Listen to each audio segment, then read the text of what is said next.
So starting the test drive in this Armada here, I actually so far like the feel of the 3.5 twin turbo V6. Now for the power output, I think it's crazy you're getting over 500 pound-feet of torque with this engine stock and over 400 horsepower. But gets up to speed nicely without having to give it too much. And I like, one of the reasons the Armadas do so well is just when you're behind the wheel of them, you feel like you're on top of the world because these sit up high, they feel big, they drive big, but they're still comfortable, if that makes sense. And coming down the road here, ride quality is pretty good. With this being the PRO-4X, even with the electronic air suspension though, you can just feel that it's a bit beefier, a bit more off-road oriented.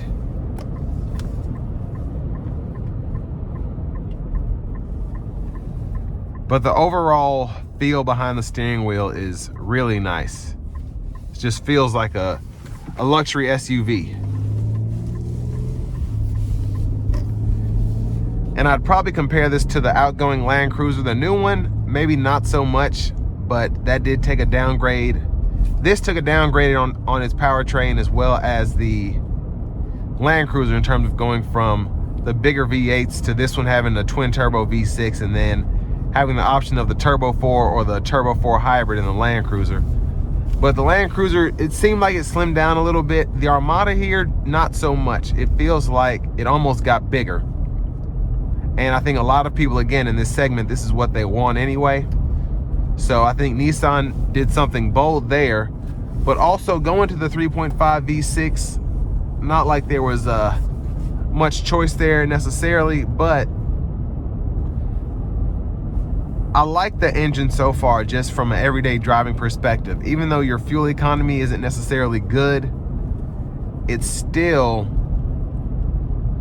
super peppy and not a lot of noise coming from the engine bay as opposed to the older Armadas with the Endurance V8s that were just loud. And that's one of the things I liked about them personally, but a lot of people don't necessarily want that in their full-size SUV. They want something that, you know, is loud when you want it to be, but quiet when you don't.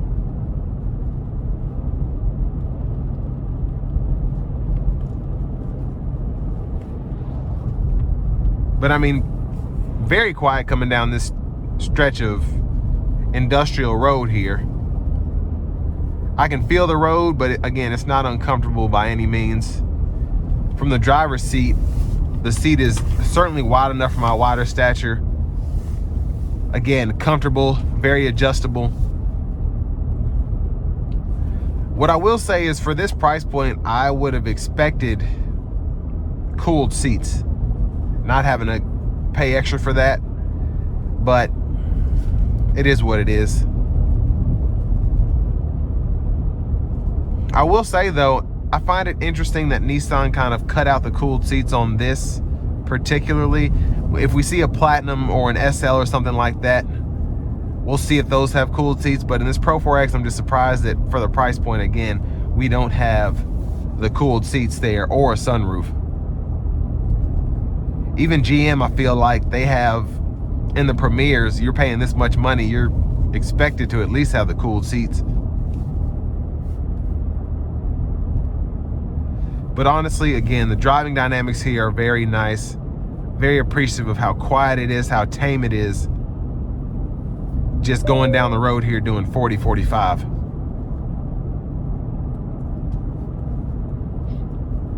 Now with this one having a check engine light on and only 23 miles, I'm not gonna give it too much as I get on the interstate here in a while, but I will put it in the sport mode and we're gonna see what this thing can do.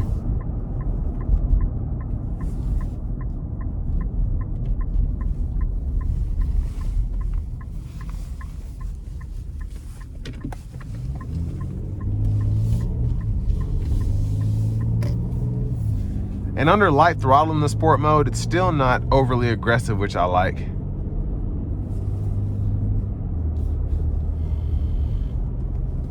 But let's see if we have space to open her up here in a sec.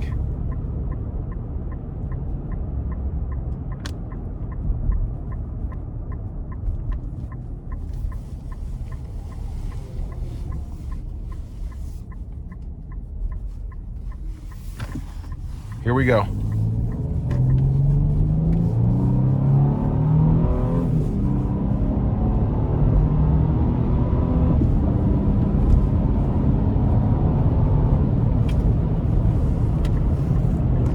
So pickup was very good, even without flooring it. Actually pretty impressed. But we'll put it into the eco mode now. We have the Pro Pilot Assist going, so lane centering, adaptive cruise. And I'm surprised with how quiet it is coming down the interstate. I'm not used to a quiet Armada. The ride is fantastic on the smooth road here. And the sound acoustics are great. Now there's not a lot of wind going on now, but still it's just very impressive with how quiet the cabin is overall. And there's just not a lot going on in terms of the vehicle going from side to side or even a lot of roll in the body itself. It's just a very smooth, capable ride here.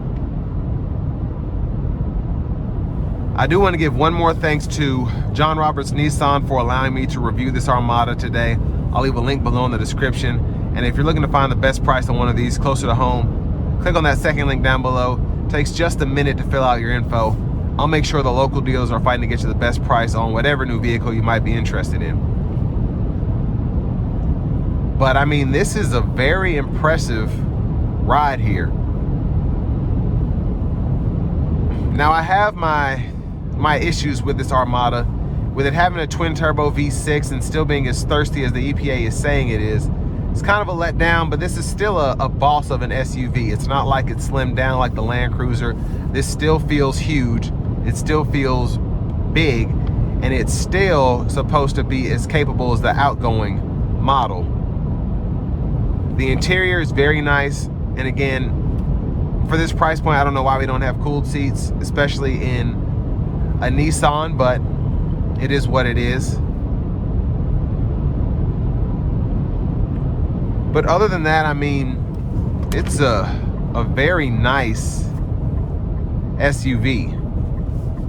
Interior looks great, exterior looks great. I apologize again that it was dirty, but it's less than 20 degrees outside, so wouldn't really help much. But it's